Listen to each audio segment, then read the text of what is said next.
अग्नि पुराण में एक इतनी अच्छी बात कही गई है कि इसी कलयुग में तुम्हें ईश्वर का दर्शन हो जाएगा।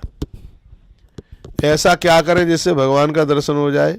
तो वर्णन किया जा रहा है, बताया जा रहा है, कहा जा रहा है कि जपया उन्माद पूजा अनुष्य ध्यान देवस्य चैष्टवाक।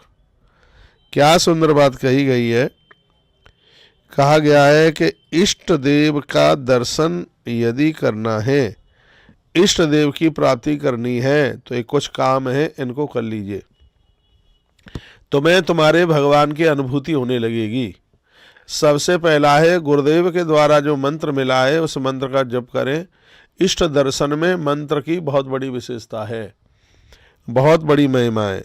दूसरा बताया गया हवन, यज्ञ रोज करें, हवन करें।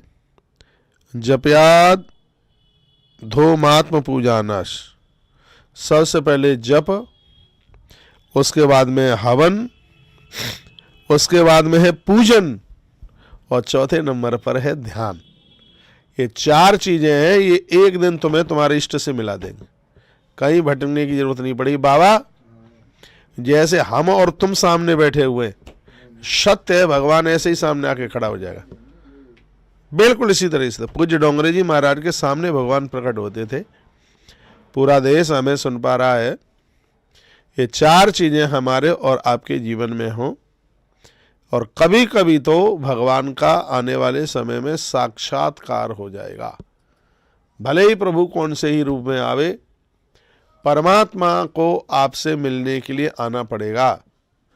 सबसे पहला है जप, सुन रहे हो क्या? नहीं, सबसे पहला क्या है तो, और दूसरा हवन, तीसरा देव पूजन, चौथा भगवान का ध्यान।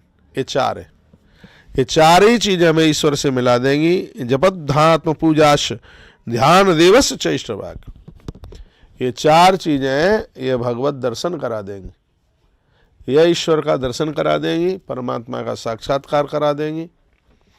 इसलिए समझदार व्यक्ति को चाहिए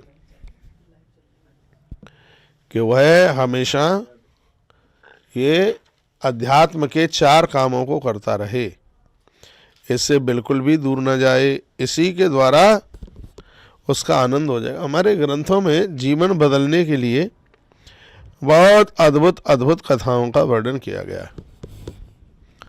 बहुत अद्भुत कथाएं हैं जिनके द्वारा भगवान अति प्रसन्न हो जाते हैं। इसलिए सूर्य भगवान को अर्घ्य दीजिए, बड़ों के चरण छूइए, घर के बाहर जाते हो तो देवों का दर्शन कीजिए, घर में अंदर प्रवेश करते हो तो सबसे पहले देवताओं को ही प्रणाम करें। एक बात मैं और बोलूँगा, पूजा के जितने भी साधन बनाए हैं सबसे ज़्यादा मजबूत जप को बताया, इसलिए सबसे पहले जप की बात कही। हवन दूसरे नंबर पर, सेकंड, पहले नंबर पे तो जप ही है। नित्य गुरु मंत्र का जप करो, नाम का बहुत बड़ा प्रभाव है। राम नाम कल अभिमति दाता, इत पर लोक लोक पितुमाता। नाम के प्रभाव से कलयुग में बहुत लोग तर गए हैं, नाम के प्रभाव से आगे भी बहुत लोग तर जाएंगे।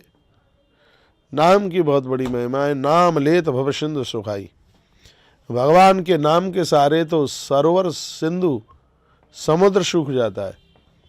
इतनी बड़ी महिमा भगवान के नाम की है। करते पापे नुताप वही अस पुंसा प्रयायते। यदि आपसे कोई अपराध हो गया है तो नित्य भगवत नाम उच्चारण करके उस अपराध का प्रायश्चित किया जा सकता है। यदि कोई करना चाहे तो उसका वो प्रायश्चित वो कर सकता है, और उसको प्रायश्चित करना चाहिए। अपराधों का वह प्रायश्चित करे, ऐसा हमारे ग्रंथों में वर्णन किया गया है, ऐसी बात कही गई है। तो सुखी जीवन जीने के लिए कुछ बातें मैंने आपके बीच में निवेदित की हैं। किसी के साथ छल मत कीजिए, कपट मत कीजिए, ऐसा व्यवहार किसी के संग मत कीजिए जो व्यवहार स्वयं को पसंद नहीं है। बच्चों को संस्कारी बनाइए, पति पत्नी दोनों आपस में लड़िए मत, दोनों एक दूसरे के साथ कंधे से कंधा खड़े होकर के, और दिक्कतें परेशानी आई हैं उनको चुनौती दीजिएगा। निवेदयामि भक्तातु भक्ति मुक्तिर्थ हेतवे।